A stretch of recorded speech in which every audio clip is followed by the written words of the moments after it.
Tila safe na si Senator Jinggoy Estrada sa flood control scandal. Wala raw kasing dokumento na magpapatunay sa aligasyong sangkot siya sa maanumalyang insertions sa 2025 budget. Narito ang agenda report ni Dexter Ganibe ng Abante. Walang pinasok na amendments o insertions si Senador Jinggoy Estrada noong Bicameral Conference Committee meetings para sa 2025 national budget. Yan ang tugon ng Senate Legislative Budget Research and Monitoring Office sa Subpoena Ducis Tecum ng Office of the Ombudsman. Ayon kay LBRMO Director General Irene Palanca, walang legislative record o anumang official document na direktang nag-uugnay kay Senador Jinggoy sa anumang pagbabago sa 2025 General Appropriations Act.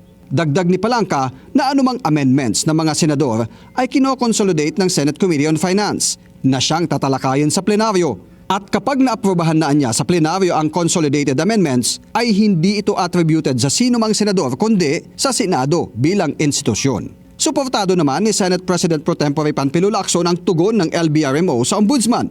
Giit ni Lacson, hindi si Senador Jinggoy ang nasa likod ng appropriations para sa ilang flood control project sa ilalim ng aprobadong 2025 national budget. Bahagian niya ito ng kontrobersyal na 142 billion peso insertions na di umano'y ginawa ni former Senate President Chis Escudero sa small group BICAM nang bumisita siya sa Kamara Nobyembre ng 2024. Unang inilabas ng Politico.com ang screenshot na kuha ng CCTV sa Kamara ng pagbisita ni Escudero at 30 ng Nobyembre 2024 na isang holiday. Idinipensa ni Escudero na bahagi ng kanyang pagbisita noon ay para tiyaking maayos ang lagay ng mga staff ng BICAM Committee na inaayos ang disagreeing provisions ng bersyon ng Senado at ng Kamara.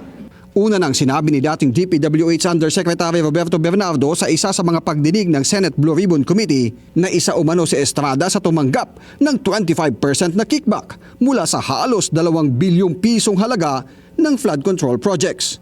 Dati na ring pinabulaanan ni Senador Jinggoy ang pagkakasangkot niya umano sa iskandalo.